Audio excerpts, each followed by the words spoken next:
This is the Crypto Hipster Podcast. This is not a traditional interview show. These are perspective driven conversations with founders, builders, and independent creators shaping what comes next. We go beyond headlines, beyond hype, and beyond price to explore ownership, freedom, and opportunity in the digital economy, where builders talk freedom, not price. Welcome to the Crypto Hipster Podcast. Welcome back. Today's guest is Nancy Lee. Nancy is the co-founder of Sevenfold. She spent nearly a decade helping some of the biggest names in Web3 think about how they communicate complex ideas to the market. After co-founding one of the industry's earliest blockchain marketing agencies and later exiting that business, she's back, building again with a new thesis that companies don't fail because they lack distribution. They fail because they never found the right story. Today, we'll explore entrepreneurship, narrative, leadership, and what founders often misunderstand about communicating innovation. Nancy, welcome. Thank you for having me on, Jamil. You're very welcome. You're very welcome. So I want to ask you first, for what first drew you to entrepreneurship to begin with? You know what? I wish I had your typical story. Mine was more so out of circumstance. I think, any entrepreneur you ask at a young age, right? You want to just make some extra cash, and you just do that by figuring out, what are the simple economics, right, of supply and demand. So my first business was technically a dog walking business and a dog sitting business, and that's kind of where I got started. Obviously, that was more so in junior high, and then, one thing leads to another, right? You can sell a lot of services and goods as a young kid just to make some extra spending cash.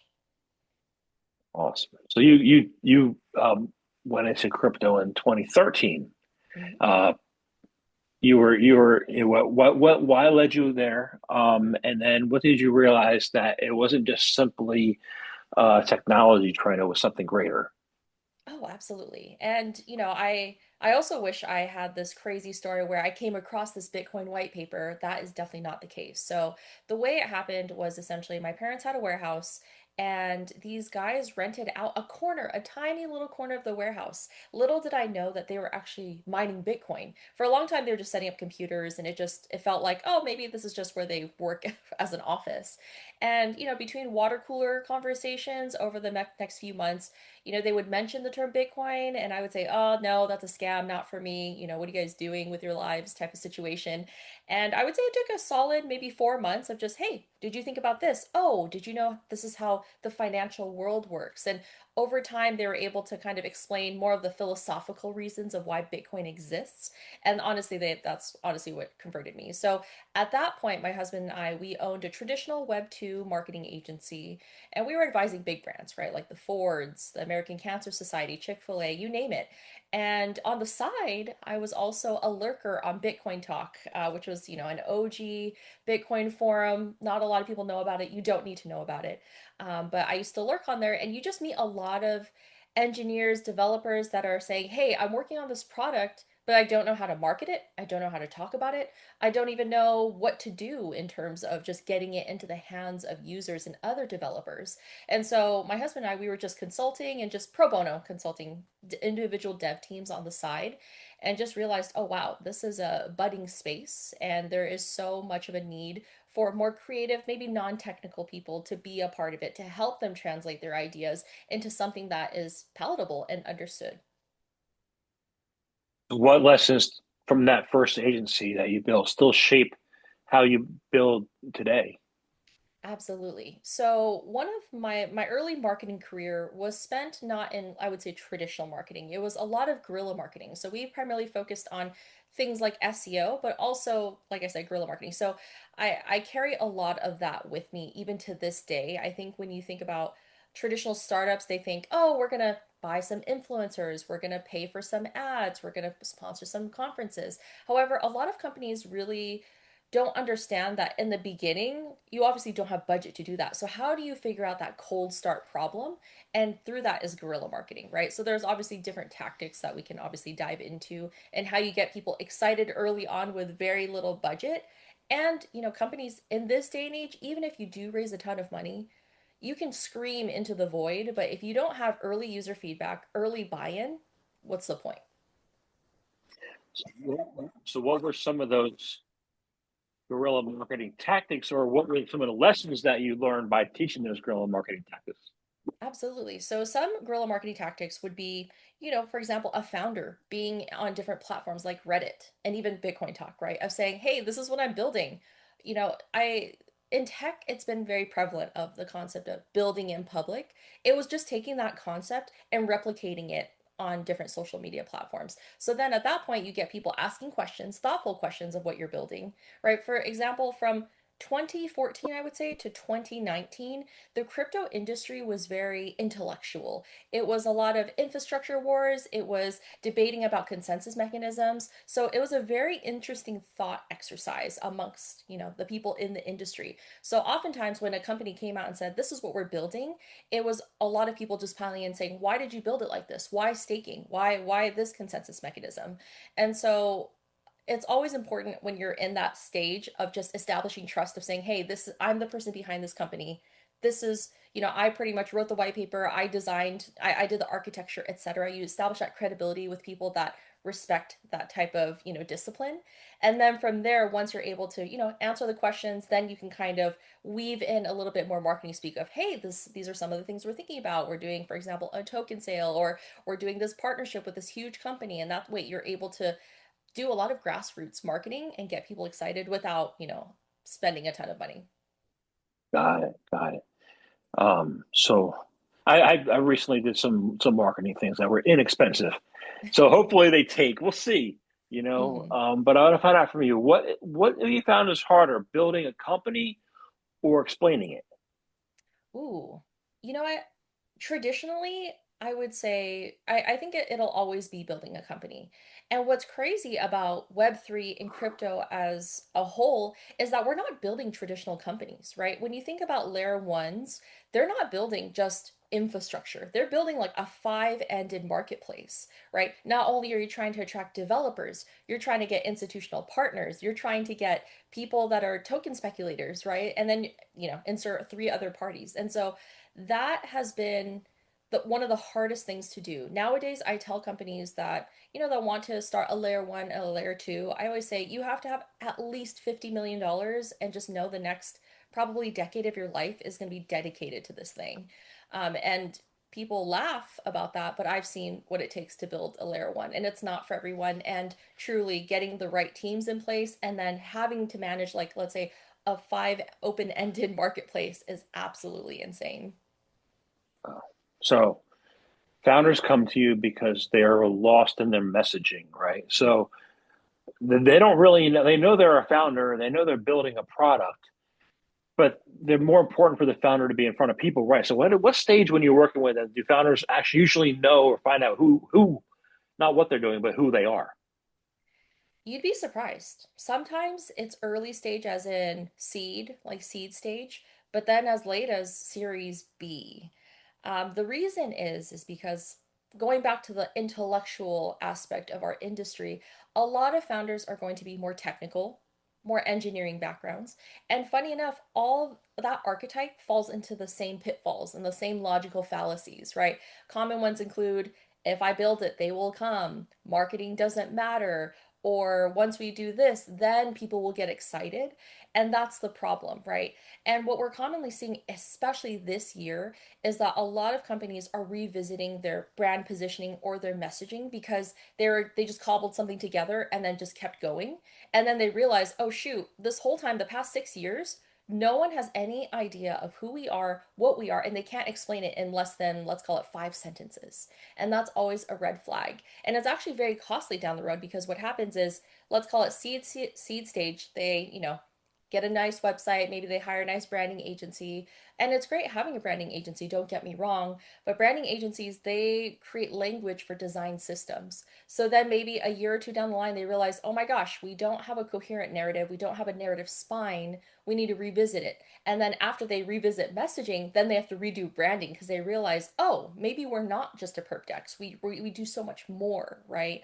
And so that's the biggest problem that most technical founders fall in that they're not building the foundation properly. Sure, they're building the technical foundation, which is awesome, but the actual business foundation of who are we, what are our mission, vision, and values? How do we articulate that?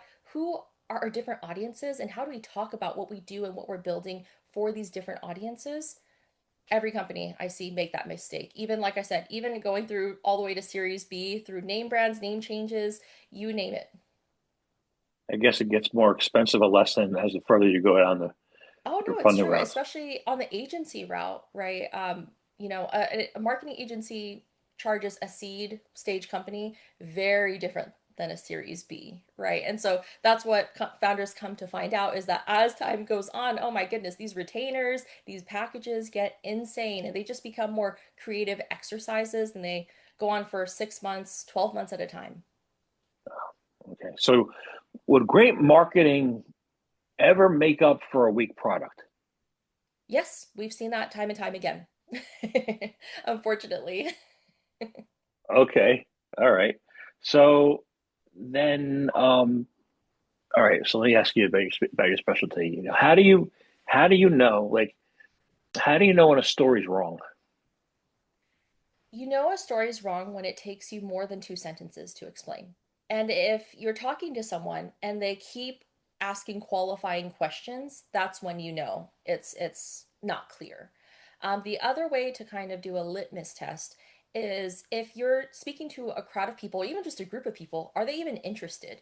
Oftentimes, aside from the actual message itself, it's also how it's delivered. We're kind of seeing this in the AI age where you're seeing a lot of companies have founder videos, and then you have this spokesperson that doesn't even sound excited about what they're talking about. So I would say it's probably, 80% the actual message itself, and then the 20% of delivery, enthusiasm, passion.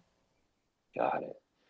I've gone to a couple. I don't go to a lot of conferences. I've been to a few conferences where I've Mm-hmm. seen people explain the technology, and I used to build technology. I understand it. And I'm like, this is brilliant stuff.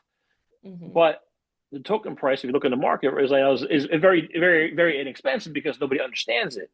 So how can those you bridge that gap between having a brilliant technology and having people understand what that brilliant technology is and kill that disconnect? Absolutely. Simple answer is translators, right? Hence why we have brand strategists, why we have marketers and CMOs. You always need someone to basically look at all the technical aspects, find obviously its strengths, if you will, and then repackage that.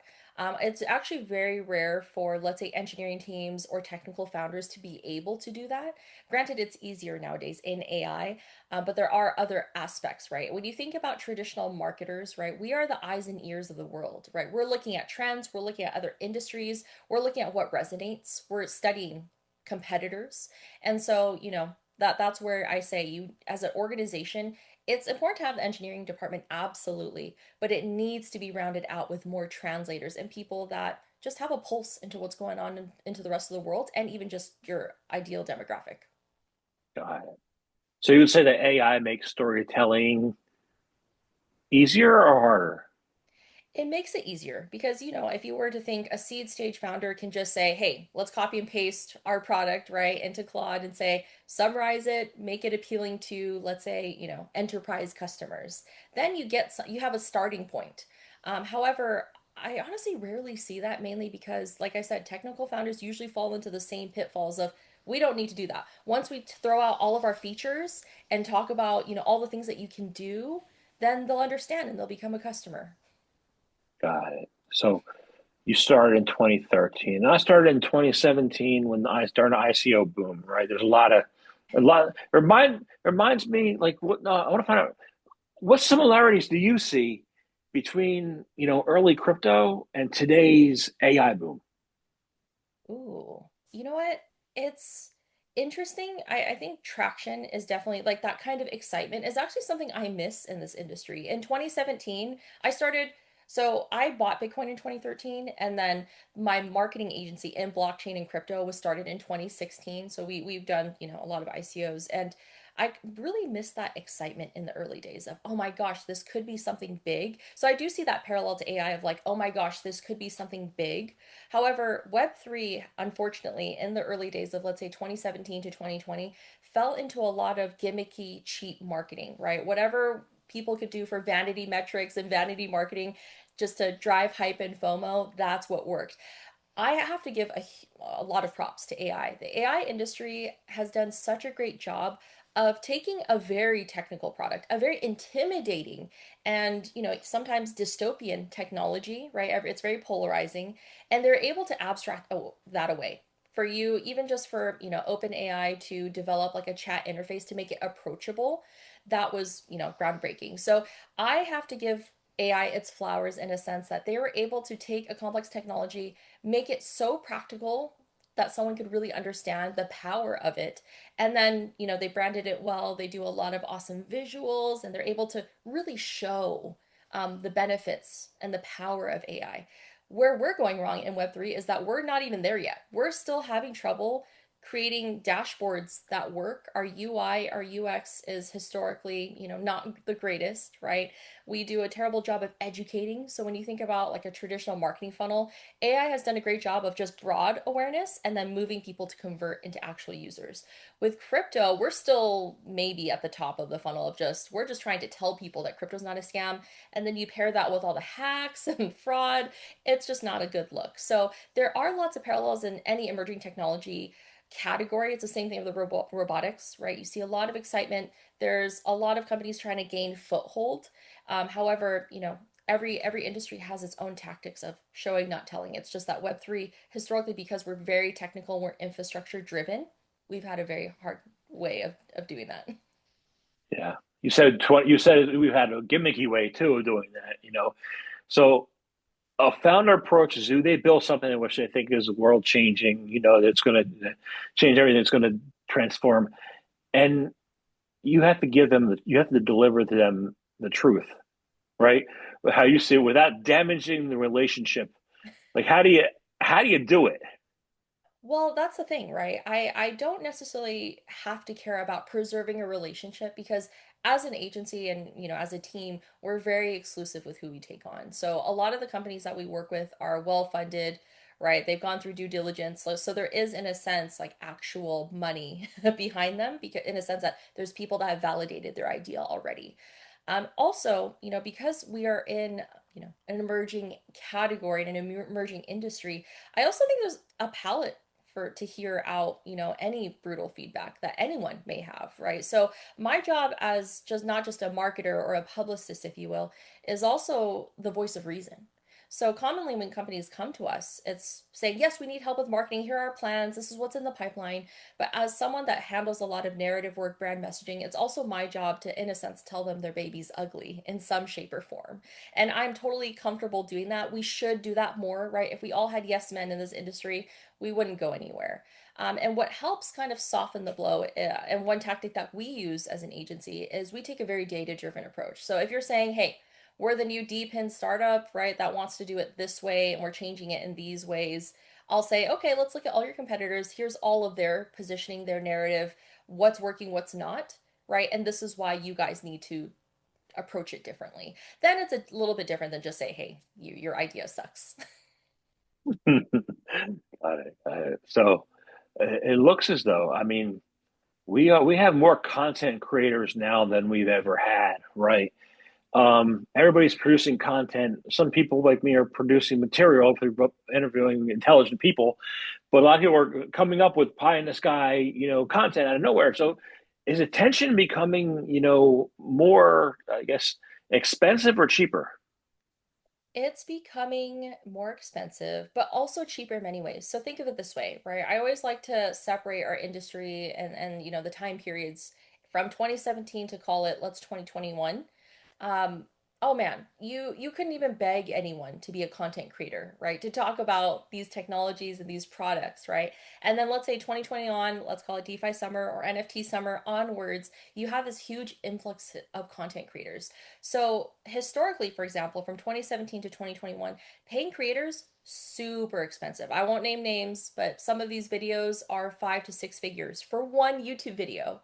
Right. But nowadays, because you have so many micro influencers, content creators, it's in a sense cheaper because it's, hey, let me reward you based off of how many views you're driving. We can give huge credits to Cluely for, creating content and clipping farms. And so I say it's expensive, yes, because the scale is much bigger, but it's cheaper, let's say, per content creator per impression. Yeah. Do we still have those highly paid influencers, or was that a thing of the past? It's still a thing.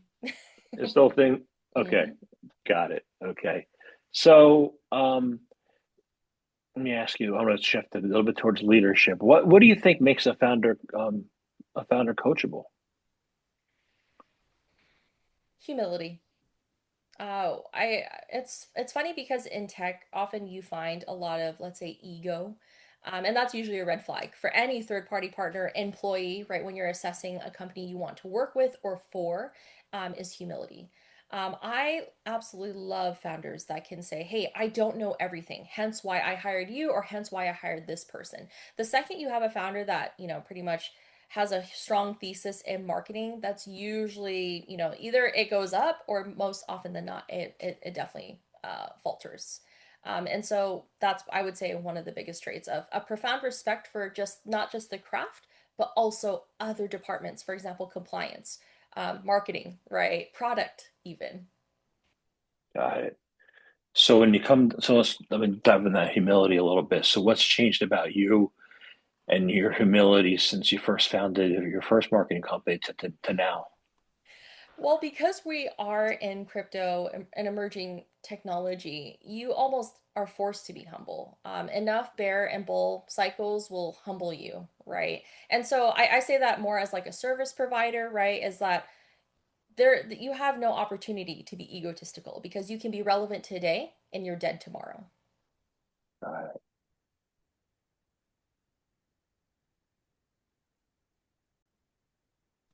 Uh-oh, I think you're cutting out. What's that? Okay, I hear you again. So I wanted to find out how you learn from failure. How I learned from failure. I would say, I mean, it's really, there are a lot of parallels between failure and marketing, funny enough. So, for marketing, for example, when you test a certain tactic and a certain channel, you obviously gauge what doesn't work and you make improvements and see what works and then you just double down on that. It's the same idea with entrepreneurship. It's the same idea with as is life, right? You try something, doesn't work, do something a little bit different, that obviously works, double down on that, move on, so that goes. got it. Got it. So a lot of founders today, a lot of content creators, you know, um, focus on today's algorithms, right, to try to get in front of people, right? But how should people think about, building trust and stewardship over the years instead of just focusing on the algorithm? Right. With companies in particular in our industry, I always say we are in the business of trust. Any company that wants to hide behind anonymous founders or, not list the team on the about page, it's just not realistic, right? We're human beings, we are people driven, we're a social society. And so when you say, hey, we're in the business of trust, what does that actually look like, right? Hey, it's actually having a photo in your profile, it's putting a face to a name. Obviously, let's say if you go to events, it's you representing a company, you're the spokesperson. And so building trust starts first and foremost with founders, right? Their image, their brand, founder led comms, all that good stuff. And then from there, I would say it's messaging, it's narrative. It's saying, what are we? What do we do? And why is it important now? Right. And being able to take that and kind of disseminate it into different parts of what you do, whether that's your deck, whether that's your content, whether that's, various sponsors or ad spend that you want to put resources towards. So building trust is, I would say, actually very straightforward. It's just that a lot of companies fall into the same patterns of anonymity, right? And then hey, let's just hide behind features. Oh, let's just hide behind our partners. But at the end of the day, good marketing is truly making it clear on what you do, being as accessible as possible, and then making that journey from, let's say, someone that's heard about you into a customer or a partner as quickly as possible. Got it. So you're sitting there. Actually, we're in a bear. I don't know if we're in a bear market, crap bull market. I don't know anymore. I take $17 a day and I buy Bitcoin. I don't look at it, Yeah. But you're looking at the market. You're looking at the market more closely than I am, and you're sitting there and you're both optimistic and pessimistic. So what gives you optimism?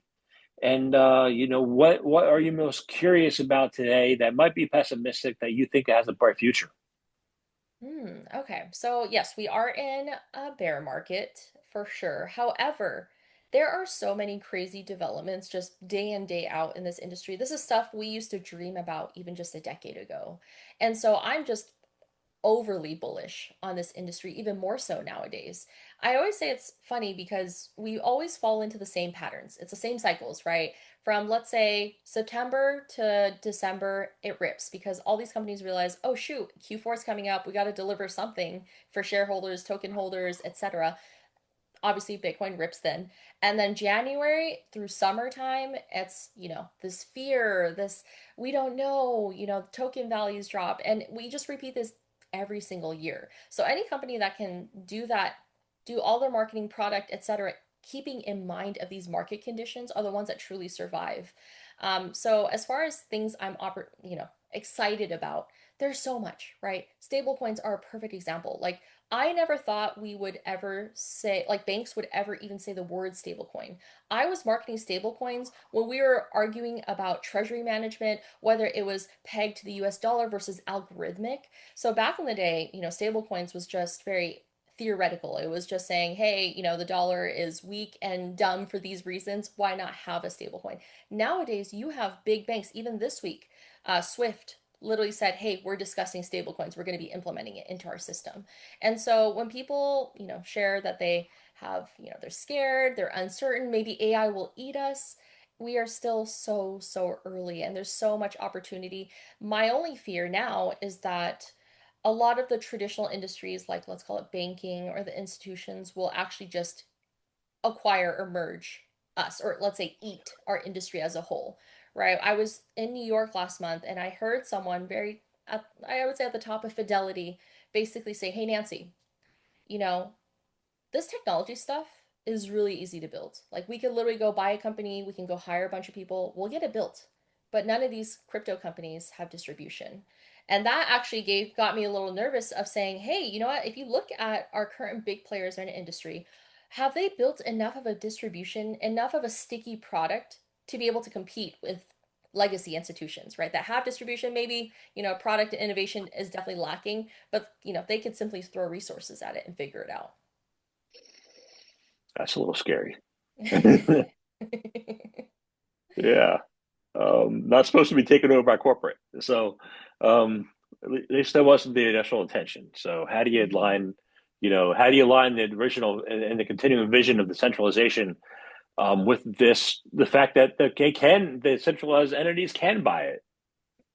Right. And that's what we're seeing. This year we have tons of M&A activity and it's only going to speed up. Yeah. Oh, got it.